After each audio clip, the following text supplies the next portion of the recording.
हाँ जी, अस्सलामुअलैकुम वरहमतुल्लाहि वबरकातुहू।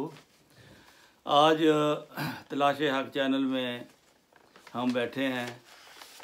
हमारे यहाँ मोहतरमा मुकर्रम शेख मोहम्मद यूनुस साहब जो लाइब्रेरिया में ख़दमात दीन अंजाम दे के आए हुए हैं, और उनसे हम दरख्वास्त करते हैं कि अपने ज़माने में जो ईमान फ़रोज़ वाक़यात आपको पेश आए हैं वो नाज़रीन तक पहुँचाएँ। दरख्वास्त है। अस्सलाम वालेकुम। जी वास्सलाम। जैसे मैंने अर्ज़ किया कि ये दौराजात जब जमातों में होते हैं तरबियत के लिए, तो उसमें मुख्तलिफ़ किस्म के वाक़यात भी पेश आते हैं जी। तो एक खाकसर उसी दौरा के बाद फिर एक अगले गांव में दौरा के लिए चला गया जी। तो वहाँ पे हमारी जमात के कोई दोस्त अभी अहमदी नहीं थे। अच्छा। तो लेकिन ये भी होता है कि फिर हम उनको एक दफ़ा इस तरह अटेंड कर लेते हैं कि वहाँ अपना एक प्रोग्राम रात को कर दिया जिसमें पता चल जाए कि जमात अहमदिया क्या अकायद हैं और जमात अहमदिया का दूसरे के साथ क्या फ़र्क है। तो इसी सिलसिले में इस गांव का दौरा था। अच्छा। तो वो उन्होंने मुझे ऐसे किया कि उस गांव में जहाँ पे मैं पहुँचा इस काम के लिए, तो वो फिर आलम जो वहाँ उस वक़्त इमाम थे उस मस्जिद के, अच्छा। उन्होंने एक ये अच्छा काम किया कि सारे गांव को उन्होंने पैगाम भेज दिया। वाह। कि भाई ये हमारे पास अहमदिया मिशन के मुरब्बी साहब आलम आए हुए हैं, आज रात को आपने वो स्पीच हॉल में जमा होना है। अच्छा। तो वहाँ आपके साथ उनका सवाल जवाब होगा। अच्छा। ये उन्होंने गांव में सारों में ऐलान कर दिया। सारा गांव वहाँ आ गया। अब सारा गांव वहाँ आ गया, लेकिन वो तो शाम को रात को होना था।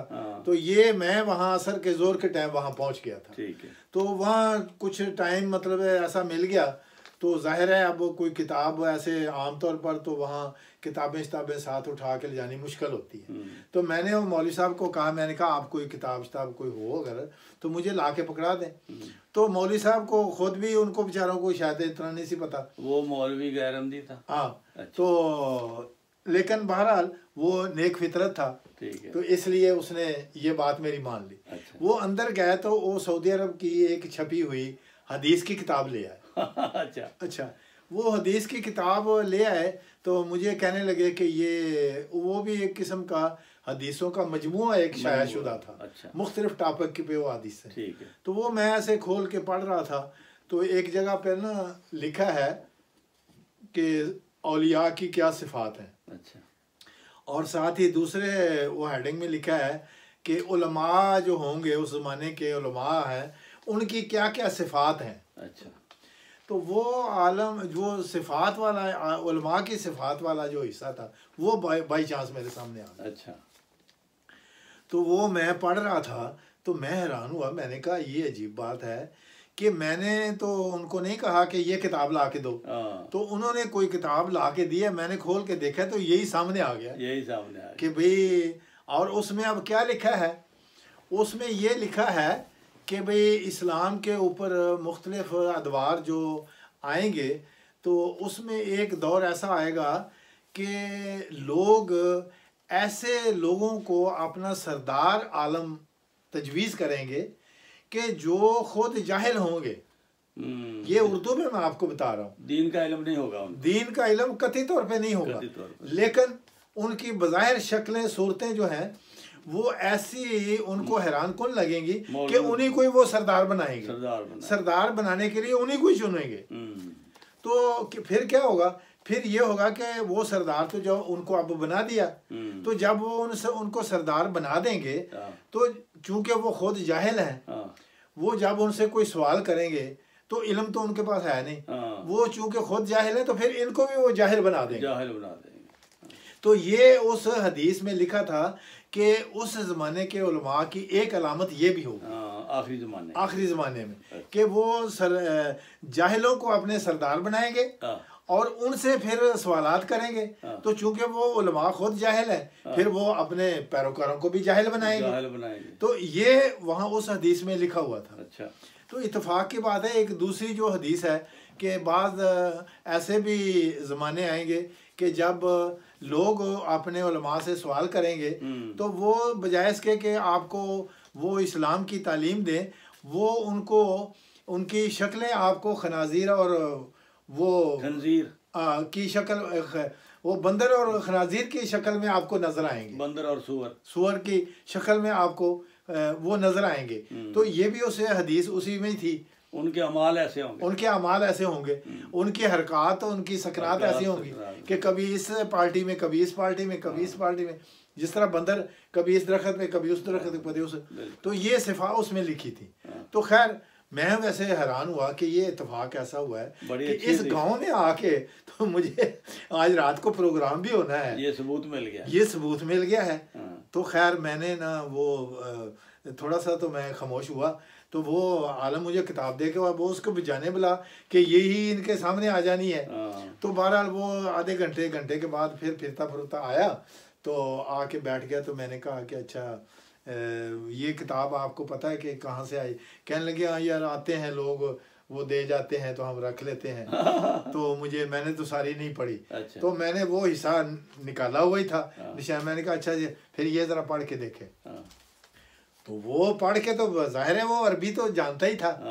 तो वो अरबी जब उसने ये पढ़ी और देखा कि ये किताब भी सऊदी, तो वो उसको ये अफसोस हुआ कि ओहो मैंने तो गलत किया कि इनको इसको तो पता चल गया कि ये इस ज़माने के उलमा की ये हालत है।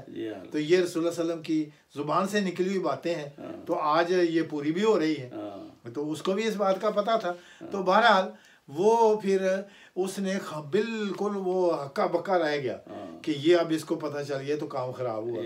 तो बहरहाल थोड़ा सा अफसोस भी हुआ उसको कि मैंने ये किताब इनको पढ़ने के लिए क्यों दी, लेकिन वो बोला नहीं बेचारा उसके बाद। अच्छा। हाँ जी। तो एक तो ये वाकया मतलब हमें पेश आया कि इस दौरान में वो हदीस की किताब जो है वो सऊदी अरब से छपी हुई, लेकिन उसके जाहिर है एक बात सच्ची है जो रसूलुल्लाह सल्लल्लाहु अलैहि वसल्लम ने फरमाई, तो वो सामने आ गई होती थी, वो बेचारा शर्मिंदा हो गया।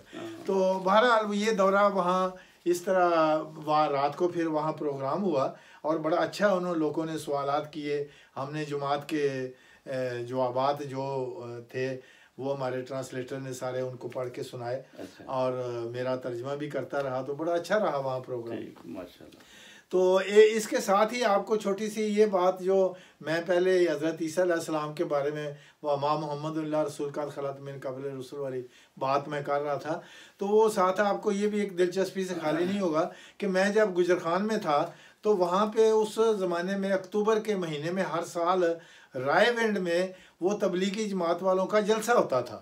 बिल्कुल होता तो है। वो सड़क के ऊपर ही एक अहल सुन्नत वल जमात की मस्जिद थी, तो वहाँ एक होटल था चाय का, एक पठान था। तो वो मैं चूँकि मुझे भी पश्तो से दिलचस्पी है तो मैं अक्सर उस होटल पर बैठ के चाय शाय पीता था। कोई पठान आ गया तो उसका पश्तो से साथ गपशप भी लगाई, कोई मसला मसाइल भी बता दिया वगैरह। तो वो उन दिनों में ये वाक़या हुआ कि वो तबलीगी जमात वाले हैं। अच्छा। वो आके तो वहाँ बसें, साथ ही पेट्रोल पंप था, उन्होंने बसें वहाँ खड़ी की और उस होटल पे आके तो चाय पी रहे हैं। तो मैं भी वहाँ था। तो उन्होंने एक उनमें से आया तो उसने इस तरह ना, उसके हाथ में इतना थद्दा है लिटरेचर का। अच्छा। तो उसने लिटरेचर इस तरह जो बैठे थे लोग सबको दिया, मुझे भी एक दे दिया। अच्छा। तो बहरहाल वो जब मैंने वो खोल के उसी वक्त 2 वर्ग का लिटरेचर था तो उसमें यही आयत लिखी हुई है, वह माँ मोहम्मद इल्ला रसूल का खलत मिन क़ब्ल रसूल। हज़रत मोहम्मद सल्लल्लाहु अलैहि वसल्लम अल्लाह के एक रसूल हैं और उससे पहले सारे रसूल फौत हो चुके हैं। अच्छा। ये लिखा हुआ है। अच्छा। हाँ, और आगे वाक़या भी लिखा है। हाँ। कि भाई जब रसूल पाक सल्लल्लाहु अलैहि वसल्लम फौत हुए तो उस वक्त हज़रत उमर रज़ी अल्लाह ताला अन्हु जो है वो नहीं मानते थे। वो कहते हैं हमारा दिमाग यकीन ही नहीं कर सकता कि हमारे रसूल पाक सल्लम भी कभी फौत हो सकते हैं। तो वो वाक़या भी लिखा है। और वो कहने लगे कि सारे लोग हैरान परेशान कि भाई रसूल पाक सल्लम आप फौत भी हुए हैं, लेकिन ये हमारा उमर जो है वो एक सरदार भी है और वो बहुत बड़े आलम भी समझे जाते थे, मक्के के सरदार जाबर भी थे। सारे लोग डरते थे ये बात बताते। तो अभी ये समा था कि हज़रत अबू बकर सिद्दीक तशरीफ़ लाए। तो हज़रत अबू बकर सिद्दीक रज़ी अल्लाह ताला अन्हु तशरीफ़ लाए और आपने आपके चेहरा मुबारक से कपड़ा हटाया और फरमाया और ये आयत पढ़ी वमा मोहम्मद इल्ला रसूल कद खलत मिन क़ब्लिही रसूल कि मोहम्मद सल्लल्लाहु अलैहि वसल्लम अल्लाह के एक रसूल थे और उससे पहले सारे रसूल फौत हो गए। इसी तरह ये भी फौत हो गए। तो हज़रत उमर रज़ी अल्लाह ताला अन्हु ने जब ये हज़रत अबू बकर की ज़ुबान से ये बात सुनी तो वो हैरान परेशान, वो कहते हैं मुझे ऐसे लगा जैसे मेरे ऊपर कोई ऐसा बोझ गिर गया है कि मैं मर चला हूँ। और मैंने ये समझा कि शायद ये कुरान की आयत आज उतरी है, हालांकि उनका ईमान था कि कुरान तो पहले उतर चुका था। तो लेकिन उन्होंने जाए तो हज़रत अबू बकर के मुंह से जब ये बात निकली तो उन्होंने कहा कि जी भी मैं भी अब ईमान लाता हूँ कि रसूल पाक ईसा अलैहिस्सलाम और उससे पहले सारे रसूल फौत हो। ये सारा किस्सा उस लिटरेचर में लिखा हुआ है। अच्छा, हाँ, वो मैं पढ़ा जब तो मैं हैरान हुआ। तो फिर मैं वो देखा कि किसने ये लिखा है। तो रावलपिंडी से एक तबलीगी जमात के जो वो ही रावलपिंडी वाले जा रहे थे, तो एक तौहीद चौक पर एक कोई मस्जिद है अहले सुन्नत वाली जमात व तौहीद उसका नाम है। तो उनकी तरफ से ये शाया हो चुकी थी। उनका मतलब क्या था? ये उनका मतलब ये, हाँ, इस लिटरेचर को बताने का मकसद ये था क्योंकि ये जो बरेलवी हजरात हैं वो ये कहते हैं कि जो औलियाए किराम है या शहीद लोग जो हैं वो फौत नहीं होते, वो अंदर जिंदा होते हैं और साथ वो तशरीह भी करते हैं वो हम युरज़क़ून और उनको रिज़्क़ दिया जाता है। इसका मतलब रिज़्क़ दिया जाता है कि वो खाते पीते भी हैं, यानी वो ये अकीदा रखते हैं। और ये जो है देवबंदी हजरात तबलीगी जमात वाले, उनका ये अकीदा है कि भाई रसूल पाक सल्लल्लाहु अलैहि वसल्लम जब फौत हो गए और अबू बकर ने गवाही दे दी और उमर ने मान लिया कि भाई अबू बकर के कहने पर मुझे ईमान आया है कि वो फौत हो चुके हैं। तो जब रसूल पाक सल्लम फौत हो चुके हैं तो आपके औलियाए किराम किस तरह जिंदा है? वो भी फौत हो चुके, जिस तरह सारे नबी फौत हो चुके। और उन्होंने हजरत अबू बकर सिद्दीक रज़ी अल्लाह की ये गुफ्तगू वहाँ कोट की हुई है हदीस की रूह से बकायदा। अच्छा, तो मैंने उनको फिर खत लिखा। तो मैंने कहा कि भाई देखें, मैं एक अहमदी बंदा हूँ, ये आपका लिटरेचर मुझे पहुँचा है। तो ये लिटरेचर पढ़ के तो मुझे ये महसूस हुआ है जिसमें आपने ये लिखा है मोहम्मद रसूल कि आप तो ईसा अलैहिस्सलाम को, क्योंकि इसमें तो ये लिखा है कि रसूल पाक सल्लम से पहले सारे फौत शुदा हैं। तो ईसा अलैहिस्सलाम के बारे में फौत शुदा का ऐलान तो मिर्ज़ा गुलाम अहमद कादियानी ने अपनी किताबों में किया हुआ है। यही किया है। तो या तो आप मिर्ज़ा गुलाम अहमद साहब की तबलीग कर रहे हैं जिस तरह मैं उनका पैरोकार हूँ और मैं भी तबलीग हूँ और मुझे बड़ी खुशी हुई है ये सुन के कि आपने मिर्ज़ा गुलाम अहमद साहब का ये कौल जो है ये यहाँ दर्ज फरमाया है। तो आप ये बताएं, मुझे बड़ी खुशी है।